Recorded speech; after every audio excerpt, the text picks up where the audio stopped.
जाओ, अपने हृदय को खोल के जाओ, जितना समय मिलता है उसका पूरा लाभ उठाओ। जिंदगी बहुत छोटी है, ये दिन देखते देखते गुजर जाएंगे, हाथ से निकल जाएंगे, पल्ले कुछ नहीं लेके जाओगे। ये सारी जिंदगी बिता दी तुमने इधर उधर के कामों में, क्या प्राप्त हुआ?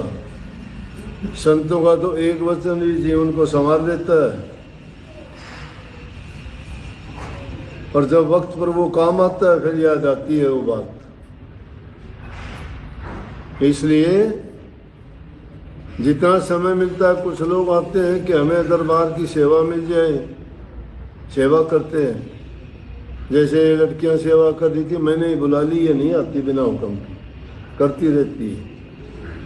इनको कोई परवाह नहीं थी, क्योंकि तो सेवा करने से आदमी का मान टूटता है, अभिमान टूटता है। सेवा में ही दर्शन पाते हैं, सेवा में ही इनका सुमन बना रहता है, क्योंकि पल पल दूसरा तो ख्याल होता ही नहीं, और वही ध्यान और वही अभ्यास भी होता है।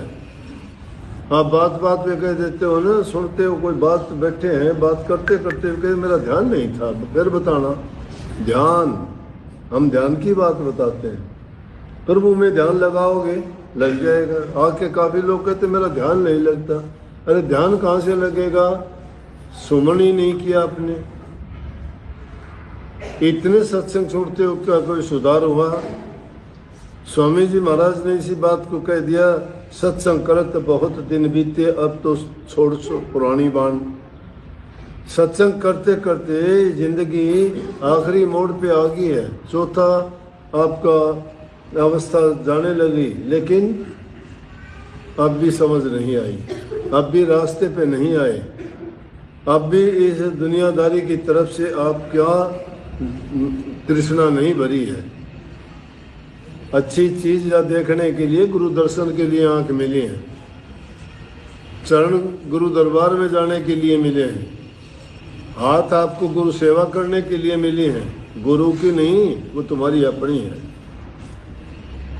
आंखों से दर्श करो गुरु आंखन से, बचन सुनो गुरु सरवण से। गुरु पर तन मन धन मारो, गुरु वचन से अपना जीवन संवारो। गुरु वचन मान लो कि जीवन संवर जाएगा। नैनों से गुरु के दर्शन करो, कानों से उनके वचन सुनो, सुन सुन के मन में धरो और उनको धर के गुणो।